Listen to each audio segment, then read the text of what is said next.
अस्सलाम वालेकुम जी। अज असीं मौजूद हाँ जामिया मस्जिद तैयबा विच, जिथे हाफिज़ उस्मान साहब ने बच्चों नूं नाज़रा ते हिफज़ ते उस तो बाद नात ते मस्जिद नमाज का दरस देंदे ने।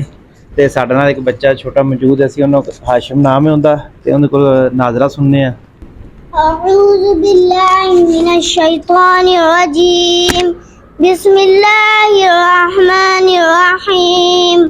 अलम नशरह लक सदरक व वदअना अन्का विज़रक अल्लज़ी अनक़द ज़हरक व रफ़अना लक ज़िक्रक फ़इन्न मअल उसरि युस्रा इन्ना मअल उसरि युस्रा फ़इज़ा फ़रग़त फ़ंसब व इला रब्बिक फ़रग़ब।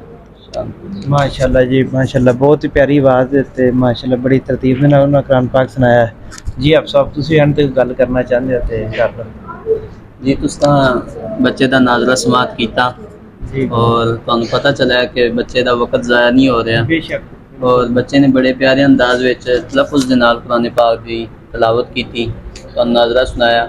और यह वीडियो जो अपने इस बच्चे के वालदैन देखन दे और सबक समात करन दे, और उन्होंने भी पता चल जाएगा कि बच्चा साडा ठीक पढ़ रहा है, बच्चे का वक्त ज़ाया नहीं हो रहा, और मस्जिद के अंदर जी तालीम दी जा रही कुरान पाक की और ठीक तरीके नाल दी जा रही है, क्योंकि बच्चे के सबक तो पता चल रहा है। और मेरी दुआ है अल्लाह तबारक व तआला जिन्हें भी तालब इलम इस मस्जिद के अंदर कुरान पाक की तालीम हासिल करने वास्ते है, इन्हें अल्लाह ताला सब नूं इलम दे नूर नाल माला माल फरमाए।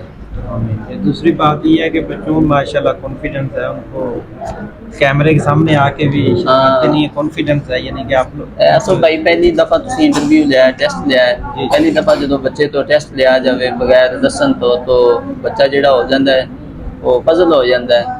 और अल्हम्दुलिल्लाह मैनू फिर भी बड़ी खुशी हुई है कि पहली दफ़ा और बगैर मेहनत करवान तो बच्चे नू अगे लिया गया और टेस्ट लिया गया, और बच्चे ने बड़ी अच्छी तलावत की, नाज़रा कुरान पाक सुनाया। तो अल्हम्दुलिल्लाह इन्हों मशक करवाई जाती है तलावत की, नात खानी की, और जिस तरह वक्त गुजरेगा इंशाअल्लाह बच्चे ठीक तरीके नाल कुरान पाक की तलावत भी करन दे, नात शरीफ भी पढ़न दे, और यह जो पजल होने वाला है अंदाज परेशान हो जाते हैं इंशाअल्लाह ख़त्म हो जाए। तो इस दो इजाजत इंशाअल्लाह मिलते हैं नए ब्लॉग। अल्लाह हाफिज़, अल्लाह निगहबान।